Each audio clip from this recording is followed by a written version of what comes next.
یا الله مال رزق راکې.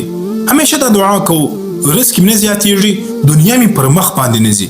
یا الله مال شفا راکې، بیماري هغسې وي د شفا دعا چې کوو هغه دعا نه قبلېږي. یا الله دا پلانکی حاجت دی دا راله پوره کړې، هغه پلانکی شی غواړم دا راله راکې، هغه دعا نه قبلېږي. بیا بس موږ دعا پرېږدو، مایوسه سو.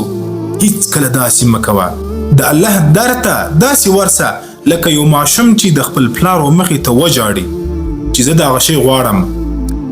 که څه هم پلار په هغه وخت باندې د ماشوم ته توجه ورنه کړي، دا ماشوم نور هم په ژړا سي، د ژړا ته نور هم زور ورکي، حتی پلار اخر پر دې باندې مجبور سي چې د ماشوم هغه حاجت ورله پوره کړي، ماشوم چې کوم شی غواړي هغه ولره ورکړي او د ماشوم ژړا په قراره سي. د الله در تر هغه وخته پورې مه پرېږده چې تا ته یې رزق درکړی نه وي، که چېرې ته د رزق سوال کوې، چې تا ته یې شفا درکړی نه وي چې ته د شفا سوال کوې، که چېرې تا د یو حاجت سوال کوې چې تر څو پورې حاجت درله پوره کړی نه وي، داسې دا دروازه ټینګه ونیسه، وژاړه لکه یو ماشوم چې ژاړي، او تر هغه وخته پورې ورته ژاړه چې الله زه تر هغه وخته پورې ستا در نه پرېږدم چې تر څو پورې تا زما دا حاجت راپوره کړی نه وي او زما دا دعا دې قبوله کړې نه وي.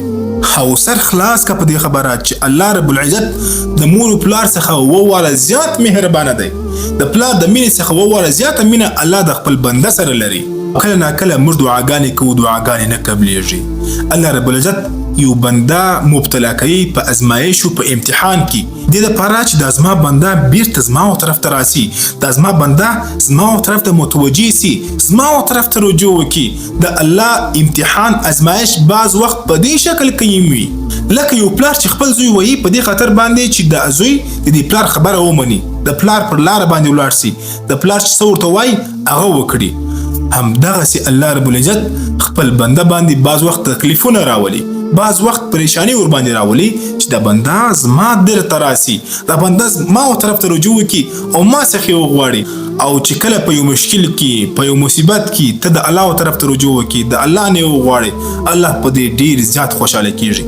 هېڅکله دعا کول مه پرېږده، که څه هم کلونه کلونه دې باندې تیر سي، لیکن د الله نه غواړه او د الله نه په اخلاص باندې غواړه او داسې ورته وژاړه لکه یو ماشوم چې ژاړي، ځکه د الله رحم هغه زموږ ستاسې تر سوچ فکر هم زیات دی.